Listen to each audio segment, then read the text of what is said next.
Assalamualaikum warahmatullahi wabarakatuh. Selamat pagi anak-anak ibu. Nah, ketemu lagi hari ini dengan Bu Mul. Hari ini kita akan belajar materi tentang mawas diri dalam kehidupan, yaitu tentang iman kepada malaikat. Sebelum mulai belajar, alangkah lebih baiknya kita memulai dengan berdoa. Ayo kita berdoa. Bismillahirrahmanirrahim. Rabbi zidni ilma warzuqni fahma birahmatika ya arhamar rahimin. Amin. Nah, apa kabar anak-anak ibu sekalian?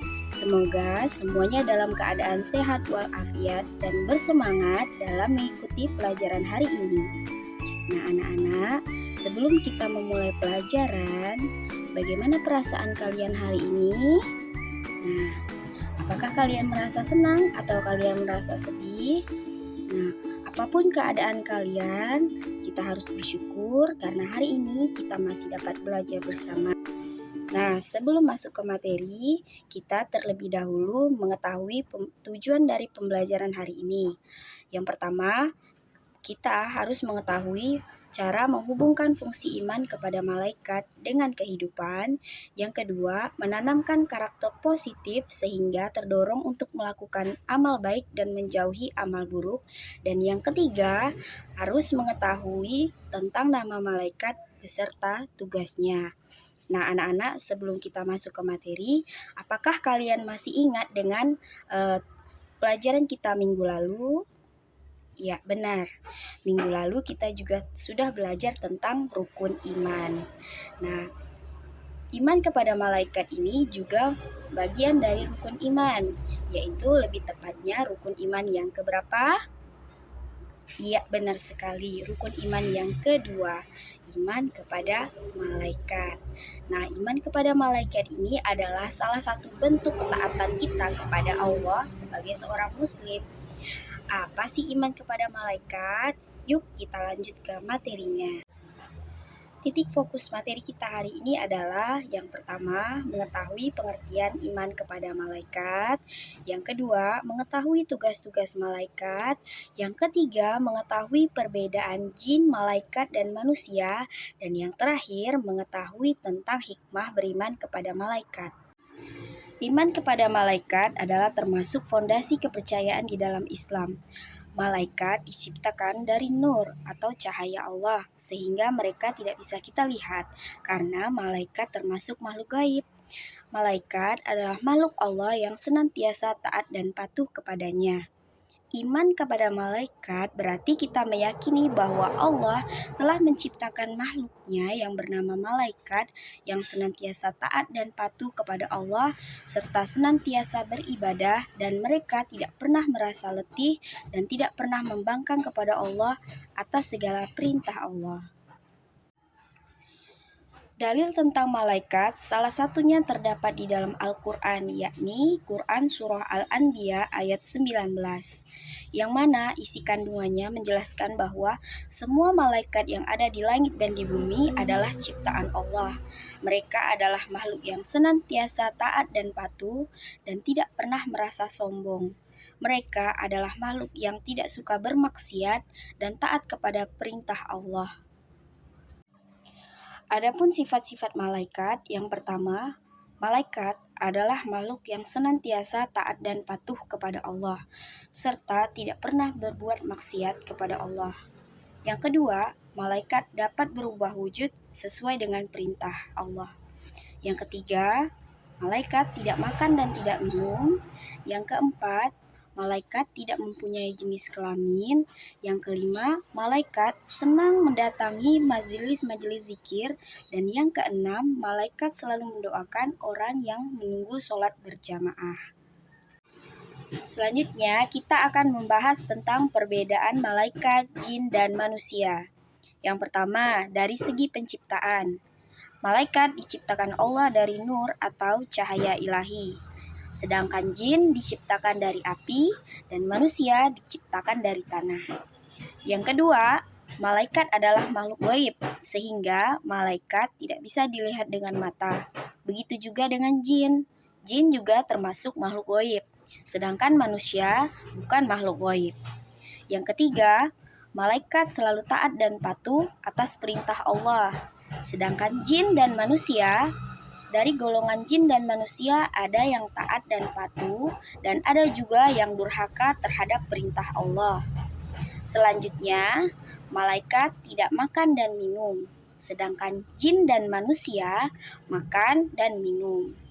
Kemudian, malaikat pikirannya senantiasa bersih dan lurus, sedangkan jin dan manusia pikirannya berubah-ubah. Kemudian, yang terakhir, malaikat tidak mempunyai nafsu, sedangkan manusia dan jin mempunyai nafsu. Baik, selanjutnya kita akan membahas tentang nama dan tugas-tugas malaikat. Nah, yang pertama kita akan membahas tentang malaikat Jibril. Apakah kalian tahu tugas dari malaikat Jibril? Ya, benar sekali. Tugas dari malaikat Jibril adalah untuk menyampaikan wahyu kepada para nabi dan rasul. Dan malaikat Jibril mempunyai nama lain yaitu Ruh Al-Amin atau Ruh Al-Quds. Selanjutnya, malaikat Mikail. Malaikat Mikail adalah malaikat Allah yang bertugas untuk membagikan rezeki kepada seluruh makhluk Allah yang ada di bumi, termasuk mengatur angin dan mendatangkan hujan. Yang ketiga, malaikat Israfil. Ya, benar sekali. Tugas dari malaikat Israfil adalah meniup sangkakala mulai dari hari kiamat hingga manusia dikumpulkan di padang mahsyar. Yang keempat, malaikat Israel. Ya, benar sekali. Malaikat Israel tugasnya adalah mencabut nyawa, baik itu manusia, jin, dan malaikat, serta seluruh makhluk apabila sudah tiba waktunya. Dan selanjutnya, ada malaikat mungkar yang bertugas untuk menanyai manusia di dalam kubur tentang amal dan perbuatannya yang dilakukan selama berada di dunia. Nah, selain malaikat mungkar, di alam kubur juga ada malaikat nakir yang memiliki tugas yang sama, yaitu menanyai manusia di alam kubur. Selanjutnya, ada malaikat Rokib dan Atid. Ya, malaikat Rokib dan Atid adalah malaikat yang mengawasi manusia dan mencatat amal baik serta mencatat amal buruk manusia. Dan yang terakhir, ada malaikat Malik, yaitu malaikat yang ditugaskan Allah untuk menjaga pintu neraka, serta malaikat Ridwan yang ditugaskan Allah untuk menjaga pintu surga. Nah, selanjutnya kita akan belajar tentang hikmah beriman kepada malaikat. Hikmah beriman kepada malaikat yang pertama, akan memotivasi kita untuk senantiasa taat dan patuh kepada Allah sebagai cerminan dari perilaku ketaatan malaikat. Yang kedua, kita akan selalu waspada dalam berperilaku karena kita tahu bahwa kita akan senantiasa diawasi oleh malaikat Allah. Yang ketiga, kita akan optimis dalam berusaha karena kita percaya bahwa Allah akan memberikan rezekinya melalui malaikat yang sudah ditugaskan. Dan yang terakhir, akan mendorong peningkatan amal soleh sebagai bekal untuk kehidupan di akhirat.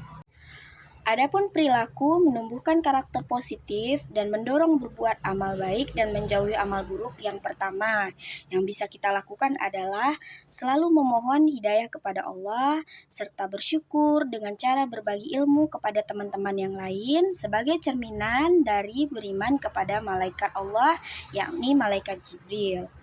Yang kedua, berusaha secara maksimal dan bertawakal kepada Allah dalam mencari rezeki yang halal dan baik sebagai cerminan beriman kepada malaikat Allah, yaitu malaikat Mikail. Yang ketiga, sebagai orang yang beriman kepada malaikat Israfil, hendaknya kita mewujudkan dengan selalu memohon kepada Allah untuk diselamatkan dari musibah dan diselamatkan saat terjadinya hari kiamat. Yang keempat, berusaha mempersiapkan diri untuk menghadapi kematian, karena kita tahu kematian bisa datang kapan saja. Hal ini adalah cerminan dari perilaku beriman kepada malaikat Allah, yaitu malaikat Israel. Selanjutnya, selalu memohon kepada Allah untuk dilapangkan di alam kubur dan dilepaskan dari siksa kubur atau diringankan dari siksa kubur sebagai cerminan dari beriman kepada malaikat Allah, yaitu malaikat Munkar dan Nakir. Selanjutnya, selalu mewujudkan niat dan perbuatan baik sebagai cerminan beriman kepada malaikat Allah, yaitu malaikat Raqib dan Atid. Menjauhi niat buruk, perkataan kotor, serta perbuatan yang jelek sebagai cerminan beriman kepada malaikat juga. Kemudian yang terakhir, memohon kepada Allah untuk masuk surga dan menciptakan kedamaian serta ketentraman. Dan senantiasa memohon kepada Allah agar masuk surga dan terhindar dari api neraka. Nah, anak-anak, sekarang kita sudah sampai di akhir pembelajaran. Ibu ingatkan kepada kalian untuk senantiasa bersemangat dalam belajar dan menuntut ilmu, karena Allah akan meninggikan derajat orang-orang yang berilmu. Jangan lupa untuk belajar di rumah. Mari kita tutup pembelajaran hari ini dengan membaca hamdalah. Alhamdulillahirabbil alamin. Assalamualaikum warahmatullahi wabarakatuh.